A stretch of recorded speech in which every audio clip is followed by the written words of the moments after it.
Hi, this is Tanner Rainbolt. This is using People First language. This presentation would be done at an assembly. I probably not would not be recording a voiceover. I'd probably use a microphone and kind of present as I go through this presentation. So I'm going to pretend like I am presenting at an assembly. So, just some facts. 1 in 5 Americans have a disability of some sort. Disabilities look different in every single person. 1 in 5 is about 20% of Americans, so the population. They could be anyone from a mom, a dad, a coworker, a friend, a sister, a brother, a student, a teacher. You might know somebody in this room who has a disability. A disability can look different for each person. And as you can see from the picture here, it doesn't matter your skin color, your hair, how tall you are. There can be a disability in everyone. So the whole presentation is about People First language. So what is that? People First language is about the person and not their disability. By using the person first, they are no longer characterized by their disability. So we want to see the person, not their disability. So we're going to go through some examples of what that is going to look like. The first one, Johnny isn't the boy in the wheelchair. He's a 6th-grade boy named Johnny who happens to use a wheelchair. So we're not defining Johnny as the wheelchair kid. He just happens to have a wheelchair, but he's a 6th-grade boy who might enjoy, wheelchair basketball. Some examples of appropriate and inappropriate things. So an appropriate thing to say is Mike has autism. An inappropriate thing that you should not say is Mike is the autistic kid. Another example, John has a cognitive disability. You should never say John is mentally retarded. Unfortunately, that R word gets thrown around. We should really take that out of our vocabulary. We should not be using that word. And we'll explain that, how that can be degrading later on. So we're going to bring up a couple staff members who have, volunteered to help us. So we're going to go through some scenarios of what is appropriate and inappropriate to say. So if you think it's appropriate, you're going to give a thumbs up. If you think it's inappropriate, you're going to give a thumbs down. So if I were giving this presentation, I would give a couple different examples. One could be, my name is Sam, and I read and write at a 2nd grade level, but I'm in 5th grade. So I might have a cognitive disability. So I'm not Sam, the kid who can't read, or the kid who can't write. I am Sam, the 5th grader, who has a disability of cognitive. So that'd just be an example that I would use and give our thumbs down. So we talked about this a little bit earlier, but degrading or devaluing, we want to never use the words less than, other, or not like us to describe people. So a couple examples. Let's say my name is John. John and I'm in 7th grade.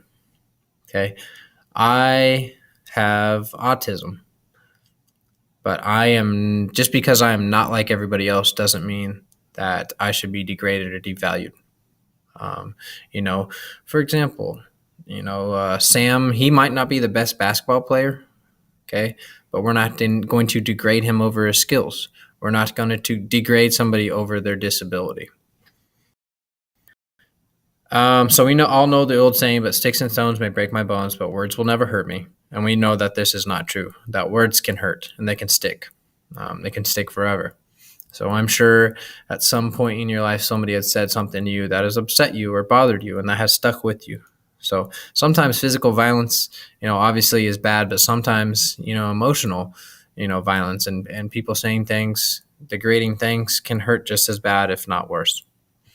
So I really like this graphic here, that sticks and stones may break your bones, but words can hurt forever. And I truly believe that. So we very much need to watch what we say and how we say those things. So we'd be going through this video at the assembly, give an example of Matt, who is a kid with a disability, but he's not going to start off introducing himself with his disability. He's going to talk about all of his hobbies, and his friends and the things that he likes to do. And then he's going to explain that he has a disability. Matt does not let his disability define him. He is Matt, for example, a 6th grade boy that likes to read. He's not a Matt, the autistic kid. So just remembering to, not let disabilities define people. So we'd go through that video and just kind of let kids see a different side of people. We talk about diversity. So whether you have red hair, blue eyes, light skin, dark skin, you're short, tall, have glasses, we're all different. We're all different and unique, and we should celebrate that. Our school has a big diversity. We all look different. We all act different. We all come from different families, and that's great. We want to be unique. We want to be different, and we should celebrate that. We need to celebrate accomplishments, and we don't need to pity individuals who may be different. So just because I might not be good at basketball, doesn't mean that, you need to pity me. If I can't read as well as somebody else, that doesn't mean, I'm stupid, or that doesn't mean that I can't do things. I might need a little extra help, but, I can do things on my own, and I shouldn't be pitied for that. I should be celebrated, when I do make those accomplishments. And we all know the golden rule: treat others the way you would like to be treated. So we need to do a better job of this. We need to treat everyone with respect. If we treat everyone with respect, then we can expect to be respected in return. If we're disrespectful to people, and we don't treat people great, then, it's going to be hard for somebody to treat somebody else with respect if they're not being respected in return. So just a quick review. People first language is everyone is a person first. We are not defined by our disability. So I'd, call on some people to give some examples within the assembly. Words hurt, so be self-aware of what you say and how you say things. We talk about how tone is a big thing. How tone can be disrespectful. Just making sure that you think about things before you say them. And treat everyone with respect. That's a character trait that we're trying to work on at our school currently, is just respecting others. And celebrate that everyone is different and unique. And that's what makes our school such a great place. So that would be my assembly talk over people first language. Thanks.